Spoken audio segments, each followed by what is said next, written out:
morning students. Today we will discuss about first chapter transport in plants. So plant lo ఏవేవి transport అవుతున్నాయి అంటే మనము first of all water అని చెప్పొచ్చు.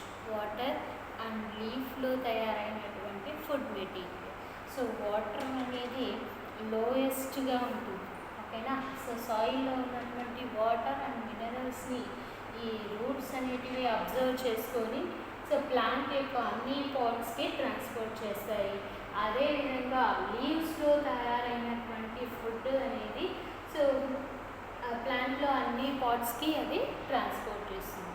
So ఇవి ఇక్కడ ట్రాన్స్పోర్టేషన్ అనేటివి జరుగుతాయి. సో మనకు అంటే యానిమల్స్లో లాగా ఇక్కడ సర్క్యులేటరీ సిస్టమ్ అనేది మనకు ప్లాంట్లో లేదు. సో ఇక్కడ వాస్కులార్ బండిల్స్ ద్వారా జరుగుతుంది. సో జైలం అనేది వాటర్ని కండక్షన్ చేసి ప్లాంట్ పాట్స్ అన్నిటికీ డిస్ట్రిబ్యూట్ చేస్తుంది. అదేవిధంగా లీఫ్లో ప్రిపేర్ అయినటువంటి ఫుడ్ అనేది ఫ్లోయం అనేది అన్ని పాట్స్కి ట్రాన్స్పోర్ట్ చేస్తుంది, ఓకేనా. అర్థమైందా? రూట్స్ నుంచి వాటర్ని అబ్జర్వ్ చేసుకొని సో జైలం వెజిల్స్ అనేటివి ప్లాంట్ పాట్స్ అన్నిటికీ ట్రాన్స్పోర్ట్ చేస్తాయి. లీఫ్లో ప్రిపేర్ అయినటువంటి ఫుడ్ అనేది సో ఫ్లోయం అనేది అన్ని పార్ట్స్కి ట్రాన్స్పోర్ట్ చేస్తుంది. సో ఇది ట్రాన్స్పోర్టేషన్. సో ఇక్కడ transport over long distance process. So plant అనేది చిన్నదిగా ఉంటుంది, అదేవిధంగా పెద్దదిగా ఉంటుంది. సో ఓవర్ ద 150 సెంటీమీటర్స్ వరకు ఉంటుంది.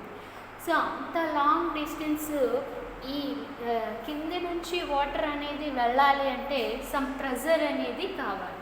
సో దాన్ని ఇక్కడ ట్రాన్స్పిరేషన్ పూల్ అని అంటారు. సో అది నెక్స్ట్ టాపిక్లో వస్తుంది, అది అప్పుడు చెప్పుకుందాం. So transport over long distance process, ఓకేనా, through vascular tissues and is called translocation. Vascular tissues ద్వారా ట్రాన్స్పోర్ట్ జరిగేటువంటి ఈ ప్రాసెస్ని ట్రాన్స్లోకేషన్ అని అంటున్నాం. సో నెక్స్ట్ ఇక్కడ వాట్ ఈస్ డిఫ్యూజన్. సో ఇక్కడ ఫస్ట్ వాటర్ అనేది ఓన్లీ యూని డైరెక్షనల్లో జరుగుతుంది. వాటర్ మూమెంట్ అనేది సో రూట్స్ నుంచి పై పార్ట్స్ అన్నిటికీ ఇక్కడ యూని డైరెక్షనల్ అంటే ఒకే డైరెక్షన్లో ఇది మూమెంట్ అనేది జరుగుతుంది. సో అదేవిధంగా సాయిల్లో ఉన్నటువంటి మినరల్ న్యూట్రిషన్ని కూడా ఇక్కడ రూట్స్ అనేటివి అబ్జర్వ్ చేసుకొని ప్లాంట్ పాట్స్కి అందిస్తుంది. అదేవిధంగా లీఫ్లో ప్రిపేర్ అయినటువంటి ఫుడ్ మెటీరియల్ అనేది కింద సాయిల్లో ఉన్నటువంటి రూట్ టిప్ వరకు అది రావాల్సి ఉంటుంది. సో దీన్ని బై డైరెక్షనల్ అని అంటాం. వాటర్ అనేది యూని డైరెక్షనల్లో ట్రాన్స్పోర్ట్ అవుతుంది. So minerals and food materials అనేటివి బై డైరెక్షనల్లో అక్కడ మూమెంట్ అనేది జరుగుతుంది. సో ఇది అర్థమైంది కదా, unidirectional and multi directional అంటారు. సో ఇక్కడ means of transport. So what is transport అంటే సో ఇక్కడ డిఫ్యూజన్ అని చెప్పొచ్చు. So movement of gases. So the movement of gases or liquids from a region of higher concentration to lower కాన్సన్ట్రేషన్ని ఇక్కడ ఏమంటున్నామంటే diffusion. So ఈ diffusion అనేది 2 marks question, very very important. ఇక్కడ గ్యాసెస్ కానీ లిక్విడ్స్ కానీ ఇది ఎక్కడ జరుగుతుందంటే తక్కువ దూరాల మధ్య, ఓకేనా. సో ఇక్కడ ఇది తక్కువ దూరాల మధ్య ఎక్స్చేంజ్ అనేటువంటిది జరుగుతుంది. దాన్ని ఇక్కడ ఏమంటున్నామంటే diffusion. The movement of gases liquids from a region of high concentration to low concentration. Very very important, ఇది గుర్తుపెట్టుకోవాలి. High concentration to low concentration. So next diffusion అర్థమైంది కదా, 2 marks question, very very important. Next facilitated diffusion. So facilitated diffusion అంటే so concentration gradient మీద depend అయి ఉంటుంది. So ఇప్పుడు water అనుకో, వాటర్ అనేది ప్రెషర్తో వస్తే అది తొందరగా మూవ్ అవుతుంది, ఓకేనా. సో ఆ విధంగా ఇక్కడ concentration gradient must already be be present for molecules to diffuse even if facilitated by the proteins. This process is called facilitated diffusion. So ఈ facilitated diffusion అనేది ప్లాస్మా మెంబ్రెయిన్, సెల్లో ప్లాస్మా మెంబ్రెయిన్ ఉంటుంది. So ఈ plasma మెంబ్రెయిన్లో some proteins అనేవి ఉంటాయి. ఈ ప్రోటీన్లో soluble అయ్యేటువంటి minerals ఏవేవైతే ఉంటాయో ఆ మినరల్స్ త్వరగా అబ్జర్వ్ అయిపోయి ప్లాంట్ పాట్ పైకి వెళ్ళిపోవడం జరుగుతుంది. సో దాన్ని ఇక్కడ ఫెసిలిటేటెడ్ డిఫ్యూషన్ అని అంటాం. ఓకేనా, అర్థమైందా? సో ప్రోటీన్లో ఏవైతే ప్రోటీన్ ఆర్ లిపిడ్స్లో ఏవైతే త్వరగా సాల్యుబుల్ అవుతున్నాయో ఆ మినరల్స్ అన్నీ కూడా త్వరగా ప్లాంట్ లోపలికి మూవ్ అవ్వడం జరుగుతుంది. సో దాన్ని ఇక్కడ ఫెసిలిటేటెడ్ డిఫ్యూషన్. ఇది కూడా 2 marks question, very very important. Concentration gradient మీద ఆధారపడి ఉంటుంది. Concentration gradient must be already be present for molecule to diffuse even if facilitate కంటే ఈజీగా అది లోపలికి వెళ్ళిపోవడానికి ఇక్కడ ప్రోటీన్తో త్వరగా సాల్యుబుల్ అయిపోయి అది లోపలికి వెళ్ళిపోవాలి. దీన్నే డిఫ్యూజన్, ఫెసిలిటేటెడ్ డిఫ్యూజన్ అని అంటున్నాం. ఇది 2 marks question, very important. Next ఇక్కడ డయాగ్రామ్స్లో చూసుకుంటే మనకు ఇది సెల్ మెంబ్రెయిన్, సెల్ ఉంటుంది కదా, దాన్ని సెల్ మెంబ్రెయిన్.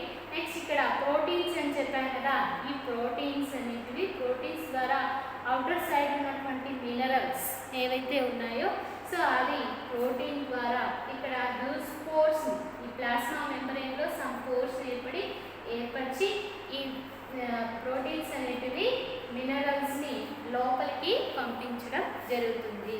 సో దాన్నే ఇక్కడ ఏమంటున్నామంటే proteins are porins.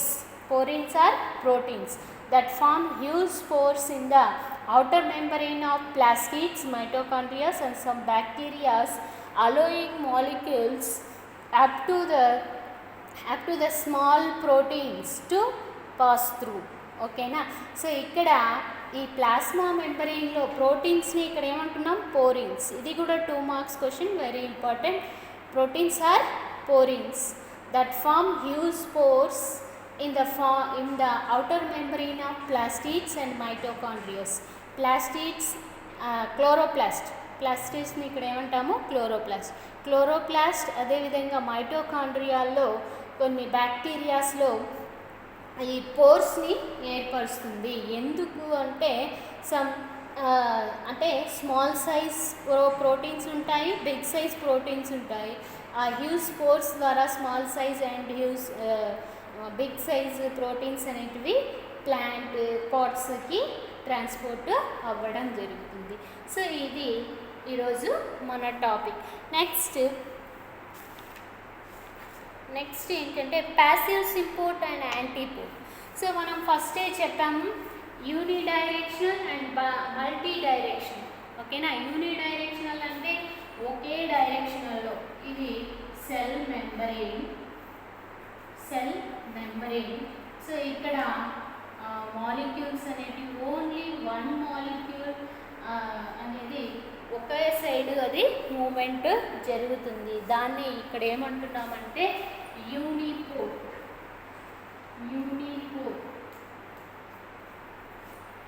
బై డైరెక్షనల్లో 2 molecules 2 sides.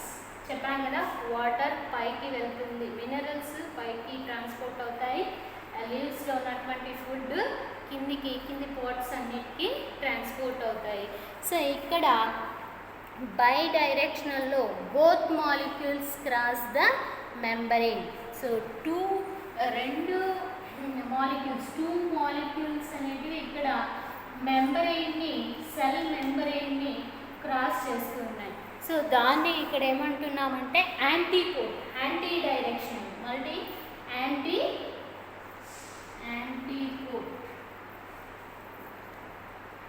Next both molecules only 1 side movement అనేది జరుగుతుంది. Both molecules only 1 side movement అనేది జరుగుతుంది. దాన్ని ఏమంటారంటే సింపోర్ట్. ఓకేనా. యూనిడైరెక్షనల్లో ఓన్లీ వన్ మాలిక్యూల్ మూమెంట్ జరిగితే దాన్ని యూనిపోర్ట్ అంటారు. So antiport, two molecules opposite డైరెక్షనల్లో మూమెంట్ జరిగితే దాన్ని యాంటీపోర్ట్ అని అంటారు. సింపోర్ట్ అంటే టూ మాలిక్యూల్స్ ఓన్లీ వన్ డైరెక్షనల్లో మూమెంట్ జరిగితే దాన్ని సింపోర్ట్ అంటారు. ఓకేనా. Next active transport. So what is active transport అంటే, సో మనము ఇందాక చెప్పాము వాటర్ మాలిక్యూల్స్ అనేటివి కింద నుంచి అంటే భూమిలో నుంచి రూట్స్ ద్వారా పై పార్ట్స్ అన్నిటికీ ట్రాన్స్పోర్ట్ అవ్వాలి అంటే సమ్ ఎనర్జీ అనేది అవసరం. So use energy to pump molecules against the concentration gradient. So ఇక్కడ యాక్టివ్ ట్రాన్స్పోర్ట్ అంటారు. అంటే అక్కడ మాలిక్యూల్స్ అనేటివి ట్రాన్స్పోర్ట్ అవ్వడానికి సమ్ ఎనర్జీ అనేది అవసరం అవుతుంది. సో ఆ ఎనర్జీని ఇక్కడ ఎనర్జీతో పాస్ అవుతున్నటువంటి ట్రాన్స్పోర్ట్ని ఇక్కడ ఏమంటున్నాం అంటే active transport. So this is today's class. So tomorrow we will discuss about water plant relationship.